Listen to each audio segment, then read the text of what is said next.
خبر شامل کرتے ہیں کوئٹہ سے۔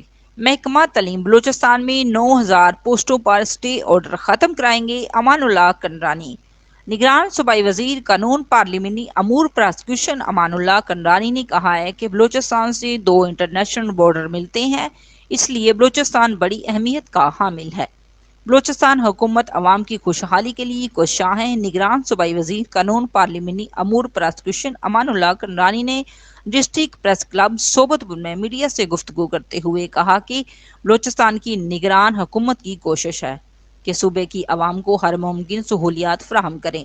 بند اسکیمات کو جلد سے جلد بحال کیا جائے، جن میں صوبت پور 2 Kashmore road, sports complex, judicial complex, district complex اور دیگر میگا پروجیکٹ جو بھی کسی نہ کسی وجہ سے بند پڑے ہیں، ان کے فنڈ ریلیز کیے جائیں اور انہیں پایہ تکمیل تک پہنچائیں گے۔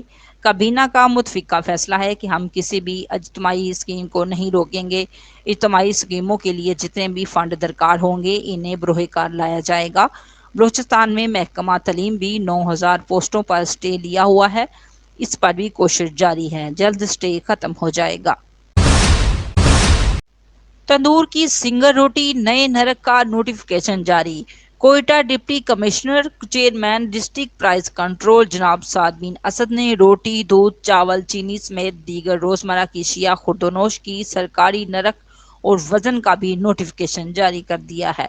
نئے سرکاری نرخ کے مطابق آئندہ اگلے حکم تک تندور کی سنگر روٹی 165 گرام وزن کے ساتھ 25 روپے میں مقرر، جبکہ سرکاری نرخ کے مطابق آئندہ آٹے کی قیمت 20 کلو کی بوری 27 روپے میں اور ڈالڈا گھی 460 روپے میں اور لوکل گھی 330 روپے میں، بکرے کا گوشت 1600 روپے میں اور بغیر ہڈی کے گائے کا گوشت 900 روپے میں اور ہڈی والا گوشت 785 روپے میں، دودھ فی لیٹر 180 روپے میں اور دہی 190 روپے میں فروخت کرنے کا حکم۔ رپورٹ حکمت اللہ، DNA نیوز، کوئٹہ۔